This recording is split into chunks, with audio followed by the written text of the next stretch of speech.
Thank you very much for inviting me. I'm delighted to be back at the Hôtel de Lausanne.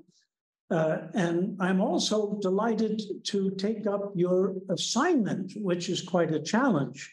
You've asked me to look back over something I wrote long ago and to consider some arguments that undercut what I wrote. So to go in for some self-criticism. I'd like to do that. This will involve a change in atmosphere, so to speak, because these two wonderful talks we've heard concern human nature in general. And historians talk about something specific. In my case, the coming of the French Revolution. There was an article I published long ago in 1971 called The High Enlightenment and the Low Life of Literature. It provoked quite a debate, and in fact, it's been argued about and absorbed and modified so much that people now refer to it as a kind of classic in the study of the coming of the French Revolution. It has provided a new framework, really, for understanding how the revolution happened. And now, more than 50 years later, I think it needs to be revised. In the article, I argued that historians and literary scholars had failed to take account of an important sector in the literary world, a sector which I called Grub Street. And that, by calling it that name, I drew on a parallel with London, Paris and London, because in London, hack writers lived down and out in a street, an actual street called Grub Street in the 17th century. In the 18th century, they scattered to other parts of London, but a periodical, the Grub Street Journal, made the name stick as a kind of pejorative for hacks. And in England, Alexander Pope contributed to this journal and pilloried the Grub Street writers in the Dunciad, a famous work published between 1728 and 1738. So the pejorative stuck as a way to distinguish hacks. Now, there was no particular street in Paris, but scribblers proliferated everywhere in 18th century Paris, churning out hack work and living miserably in garrets. Having studied the career of one of them, Jacques-Pierre Brissot, the future leader of the Girondists during the French Revolution, and also having run across many others in the archives of the police, I became convinced that they constituted a distinct social milieu with a subculture of its own. As many of them identified with Rousseau, they eventually became to be known as les Rousseaux du ruisseau, Rousseaus of the gutter. And yet they also admired Voltaire, and they aspired to win fame as philosophe by following Voltaire's example. When they knocked on his church, as it was called, however, the door remained closed.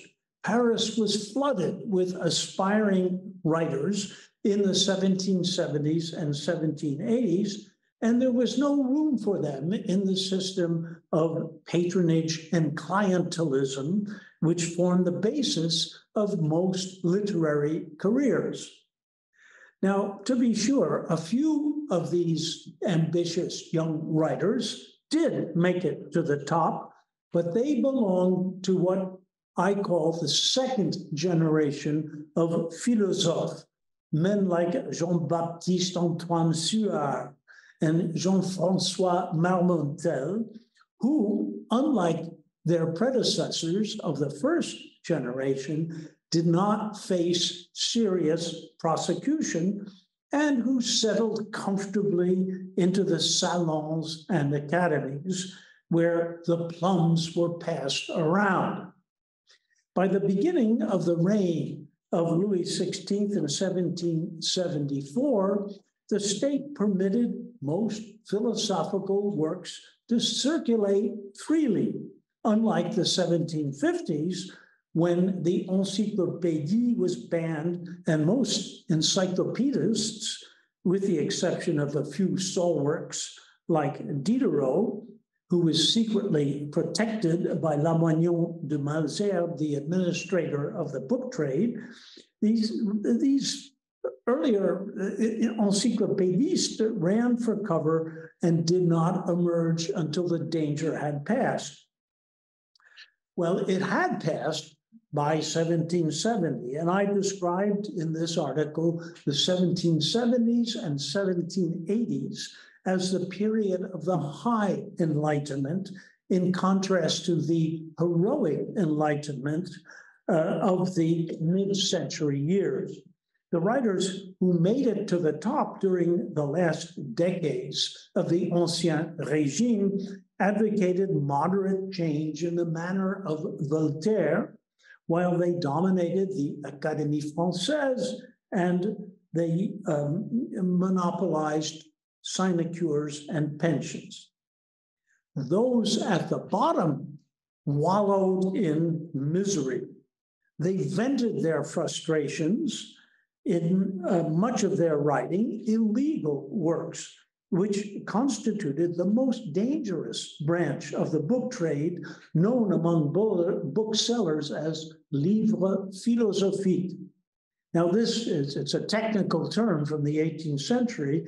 These livres philosophiques did include some philosophy, such as the Système de la Nature by D'Holbach, but most of this genre consisted of libels, of pornography, and seditious political tracts, which sold in the sector of the book trade where the risks and the profits were greatest. Driven by poverty, the Grub Street writers attempted to cash in on the demand for scandalous accounts of the private lives of public figures.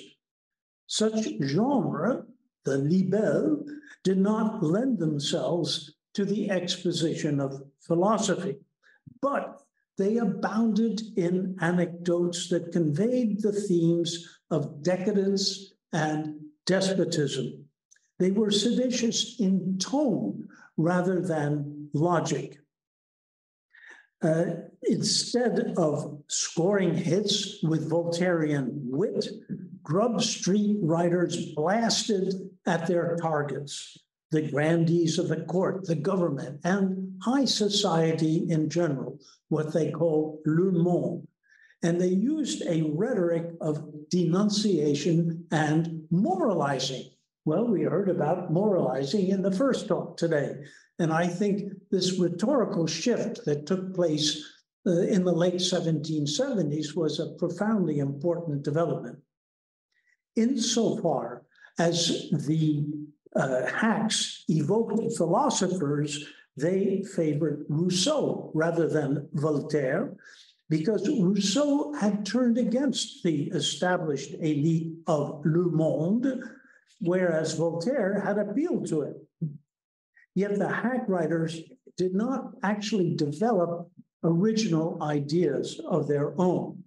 The ideological divide ran along a fault line that was social rather than philosophical.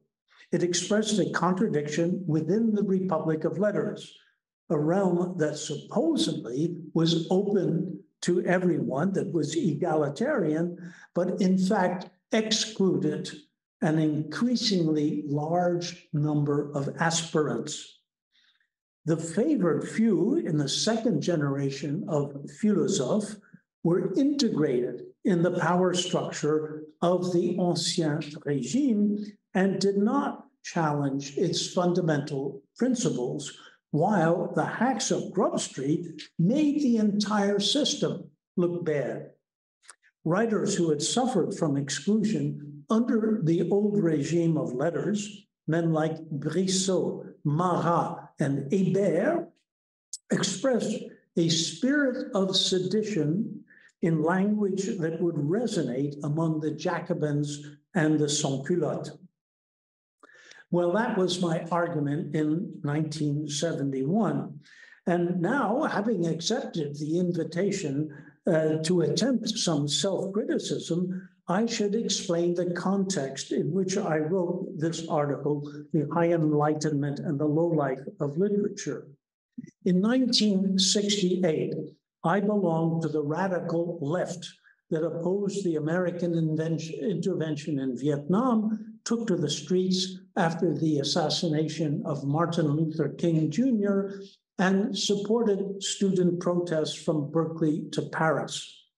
As a graduate student in Oxford from 1960 to 64, I fell under the spell of historians like E.P. Thompson and my own supervisor, Richard Cobb, who advocated studying history from below.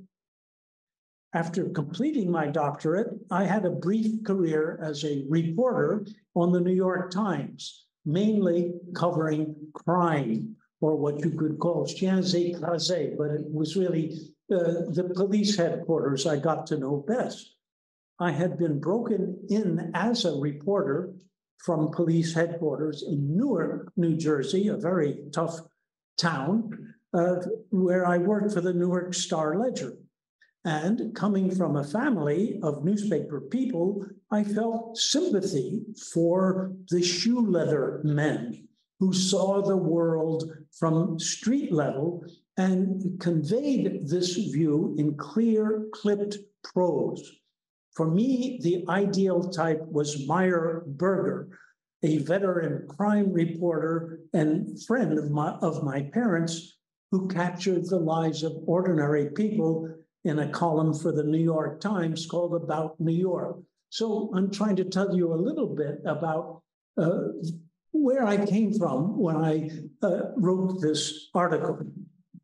Now, my critics have taken this sympathy for newspaper work as a symptom of populist or even an anti-intellectual outlook. I failed to discuss the ideas of the French philosophe in depth, they objected, and I did not provide an adequate interpretation of the Enlightenment. Now, in my view, that indictment, a central theme in a whole volume about my work entitled The Darnton Debate, was unfair because I never pretended to write a history of the Enlightenment. I had studied the works of the philosophe intensely with one of my tutors at Oxford, Robert Shackleton, a great expert on Montesquieu. And before that, I spent most of my last semester as an undergraduate dissecting Kant's Critique of Pure Reason. Later, in doing research on books as items in commercial exchanges, I did not think I was denying their power as vehicles of ideas. I thought I was contributing to something distinct from standard Enlightenment studies, namely the history of books as a new discipline within the social sciences. In retrospect, however, I believe that my critics scored some valid points. There is an aggressive, a sort of anti-elite tone to my early writing, as if at times I were a 68er protesting in the streets. I seem to sympathize with the hacks of Grub Street and to share their hostility to the literary elite. In my original article about Jacques-Pierre Brissot, published in 1968, a key year, I drew on the manuscript papers of Jean-Charles Pierre Lenoir, the Lieutenant General of Police in Paris from 1774 to 75, and later 1776 to 1785, And Lenoir revealed that Brissot had been a paid spy for the police after being released from the Bastille, where he was imprisoned in 1784 under suspicion of collaborating with libelers. I found Lenoir's statement convincing, despite his obvious bias. He wrote his memoirs, which he never completed and never published, after escaping from the French Revolution. Others have contested my interpretation. How could this great idealistic leader of the Girondins have been a police spy, they ask. But I think you could be an idealist and be corrupted at the same time. And none of my critics, I think, have demonstrated their case because they don't disprove Lenoir's claim.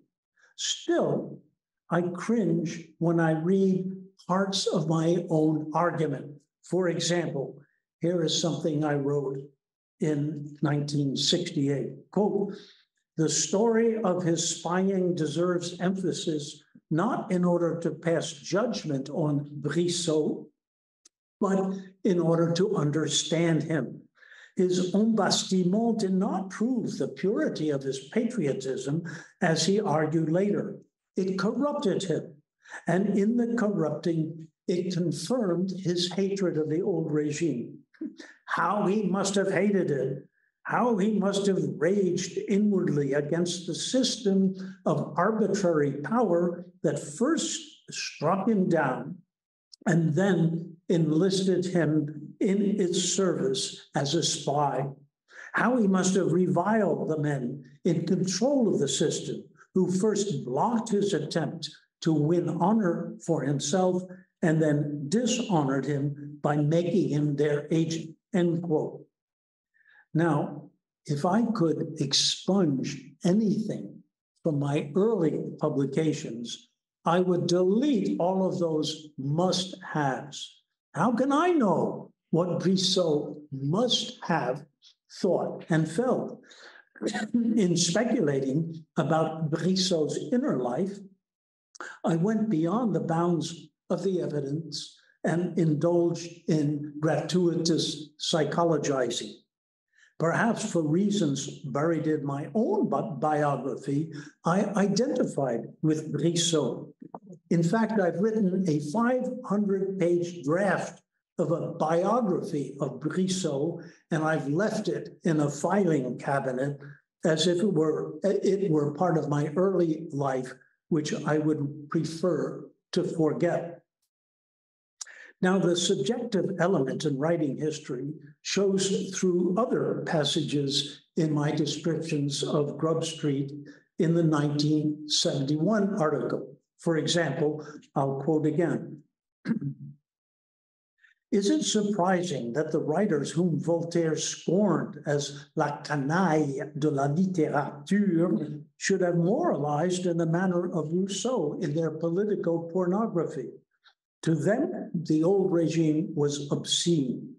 In making them its spies and smut peddlers, it had violated their moral core and desecrated their youthful visions of serving humanity honorably in Voltaire's church. So they became rank atheists and poured out their souls in blasphemies about the society that had driven them down into an underworld of criminals and deviants," end quote. Well, in rereading that today, it seems to me overblown and under-documented. I also find the conclusion of the article too strong, both in its language and in its attempt to identify authentic radicalism on the eve of the revolution, another quotation. "The crude pamphleteering of Grub Street was revolutionary in feeling as well as in its message. It expressed the passion of men who hated the old regime in their guts, who ached with a hatred of it. It was from such visceral hatred not from the refined abstractions of the contented cultural elite, that the extreme Jacobin revolution found its authentic voice, end quote. Now, aside from the subjective and time-bound character of the argument, the energy behind it may actually have come from a more decisive factor: the excitement of coming up with a new idea and the temptation to push it as far as it would go. In 1971, historians generally assumed that a causal link connected the Enlightenment with the Revolution, although they never managed to show how it operated. For my part, I did not deny the influence of the philosophes after 1789 because the revolutionaries often quoted them. Actually, they quoted Montesquieu as frequently as Rousseau, along with quoting other sources, particularly authors from antiquity. But I believe that enlightened ideas and values had been absorbed in the upper ranks of French society and even in the governing elite before 1789.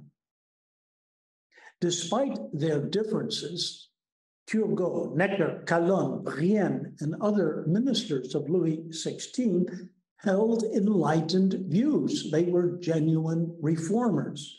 Some of them intervened to support Charles-Joseph Panckoucke, the publisher who produced many works of the High Enlightenment, including the quarto edition of the Encyclopédie and the Encyclopédie méthodique. The diffusion of these works did not threaten to topple the political power structure. Had there been no crippling royal debt, no disastrous increases in the price of bread, no intransigent opposition by the parliaments, no incompetent management by the crown, France might have ridden out the crises that brought down the Ancien Régime. Now, to be sure, this string of might-haves looks as tenuous as the must-haves that I just disowned.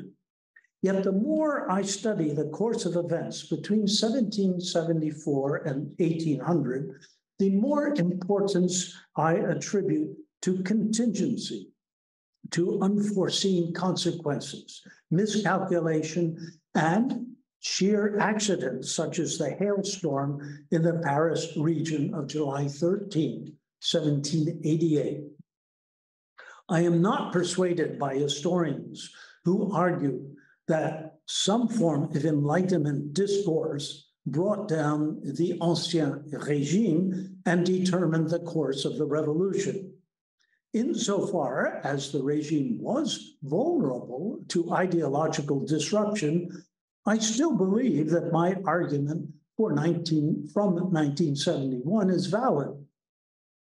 The political system could assimilate Enlightenment principles and even profit from applying them. That is, by promoting greater equality in the collection of taxes and the administration of justice, as well as specific measures such as the abolition of the corvée and the withdrawal of internal customs duties and toleration of Protestants. The government enacted some of these reforms and attempted to do more in 1787, 1788, when it was blocked by the parliaments and surges of hostile public opinion. Now, the parliaments were aristocratic bodies, which would eventually side with a counter-revolution. But they commanded widespread support during the pre-revolutionary crisis, when large crowds took to the streets and rioted in order to prevent what they perceived as ministerial despotism. That perception did not derive from the Enlightenment, although it was compatible with some of the works of the philosophes, especially de l'esprit des lois. It grew up over decades from a pamphlet literature that denounced corruption and decadence. Those themes went back to the Mazarinade of the Fronde and the Philippique of the Regency. As their name suggests, they were personal attacks on men in power. Cardinal Jules Mazarin and the regent Philippe, the Duc d'Orléans. And they were followed by powerful barrages at the end of the old regime. The Maupeouana of 1771 to 75, directed against Chancellor René Nicolas de Maupeou, and the Coloniana of 1787, which helped bring down Controller General Charles Alexandre de Calonne. Libeling was a major industry in Grub Street. Far from expounding ideas, it stirred passions, operating at street level among ordinary Frenchmen. In retrospect, I concede that I overstated my Grub Street argument, but I believe it uncovered an unknown aspect of the revolution's ideological origins. That said, I still have not fulfilled my assignment. I should confront counter-arguments which can be grouped in three clusters. One, taken as a social reality rather than a metaphor, Grub Street may have been relatively unimportant. How many writers actually occupied the bottom ranks of the literary world? Did their number increase during the 18th century?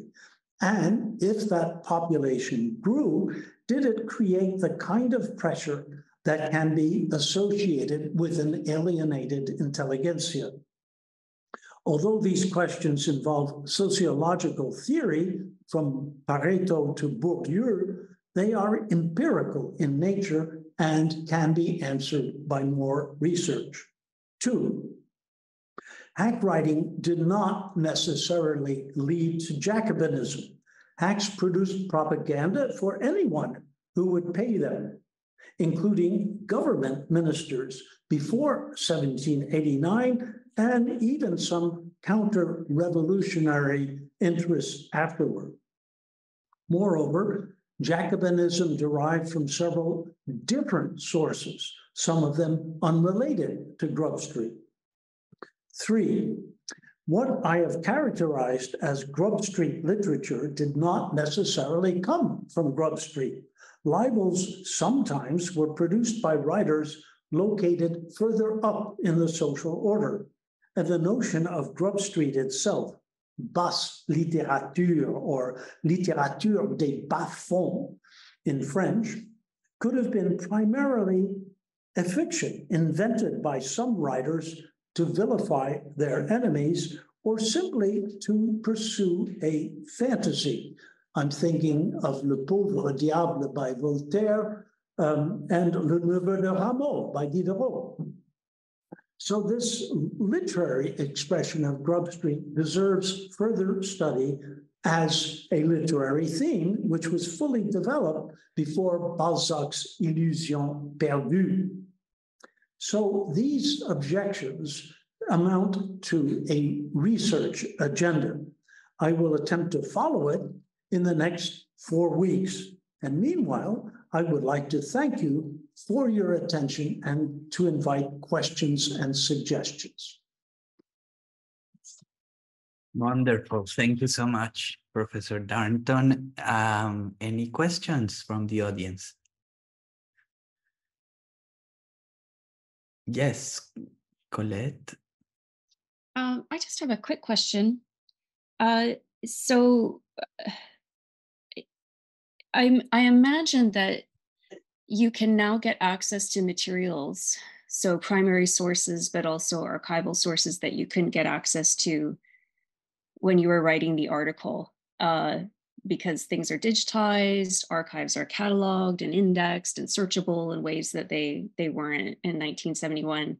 So I'm wondering, I guess, what's next in terms of looking through sources, and how will that help you maybe engage with the first counter argument that is raised about the article? So how many Grub Street writers were there? What were their numbers? Who were they? And so on.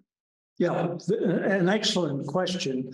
Of course, there's an enormous literature about writers from the 18th century. Think of all the biographies of Voltaire and so on.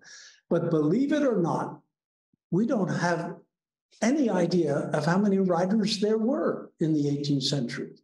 Now, it so happens that I have completed a huge research project to answer that question, which may seem kind of stupidly naive, but still, I think it can help us have a sense of perspective about the sociology of literature. The answer is, in 1750, there were about 1,500 writers, people who defined themselves as writers. And by 1789, it had doubled to about 3,000. Now, you could ask me, what is a writer? And fortunately, there are some wonderful sources from the 18th century that give you a definition. It's arbitrary, but it's usable. A writer is someone who has written at least one book.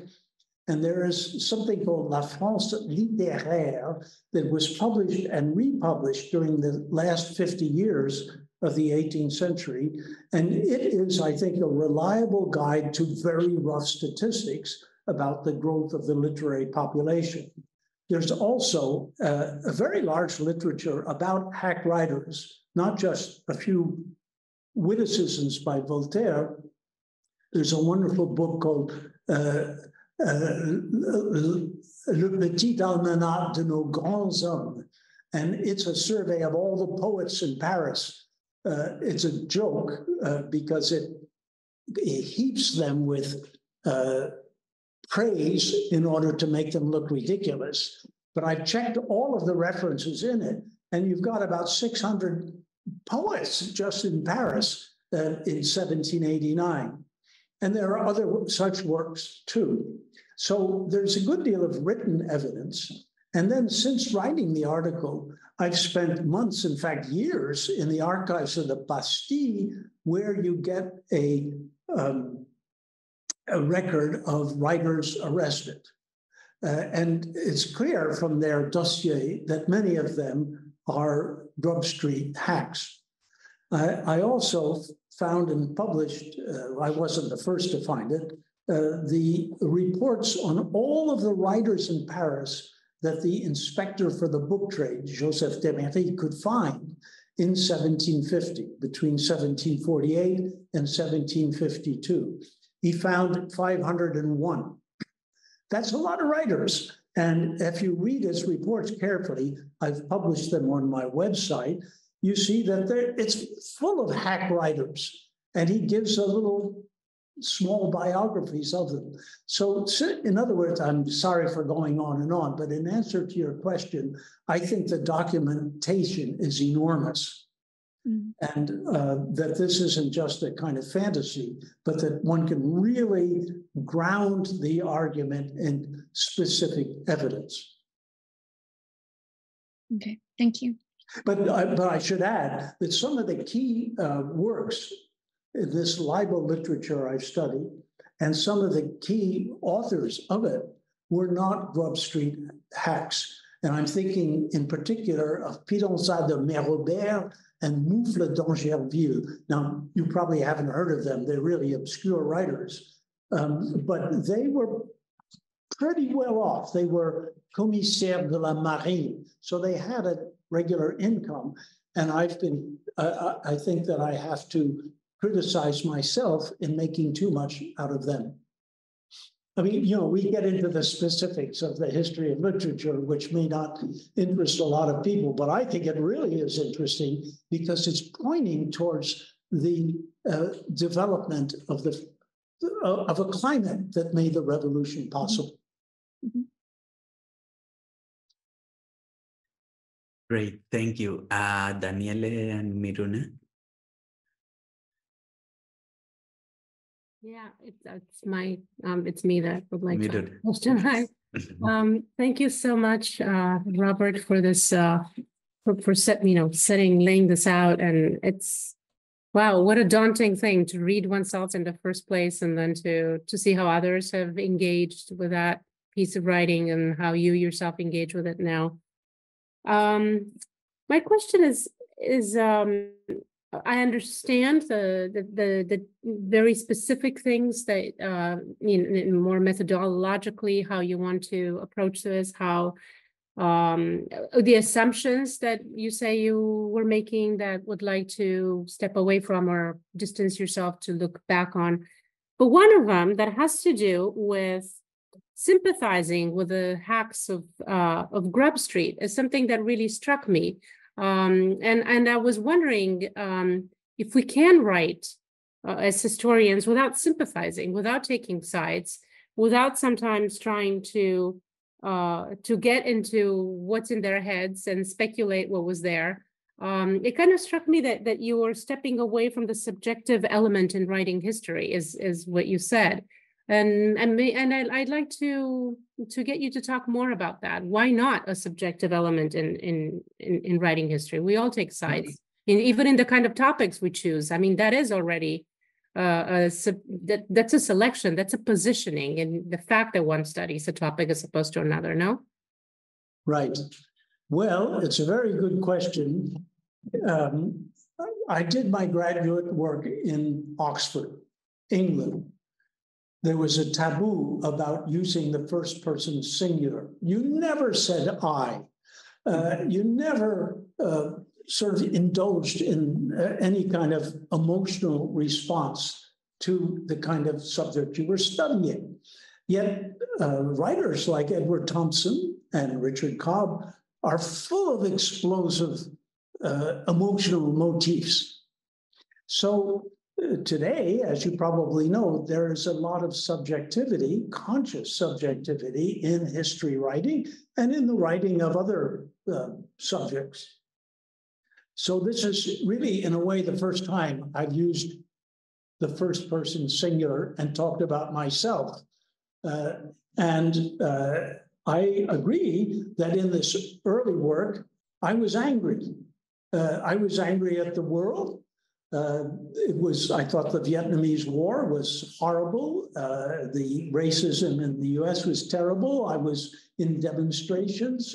It's not just having, so to speak, left-wing convictions, but having emotions about how things were going wrong. And so I would not deny that today. However, I think I'm a little torn by your question, because I can see that empathy could be a tool used advantageously by historians. On the other hand, I believe, along with people like Carlo Ginzburg and Roger Chartier, that there is truth, that historians can arrive at truth with a small t, not perfect truth, but that there is a kind of rigorous scientific quality to what we do. And that means that you have to beware of empathetic reactions to your work. So I'm torn in two different directions. And what I'm trying to do now, in a way, is to allow for some of this passion I was feeling in the 60s that was shared by a lot of student radicals. And in my case, that had to do with biographical factors such as poverty. So now, maybe that I'm so much older, I've taken a virage à droite, but I don't think so, actually.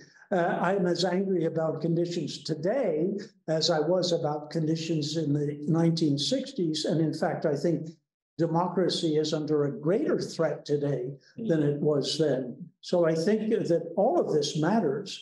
And in fact, I would go so far as to say, in studying in a more rigorous way the origins of the French Revolution, that we can learn something about the threat to democracy that we face today. So there's a new passion to this, but in order to realize this research agenda, I've got to be scientific, again, with a small s.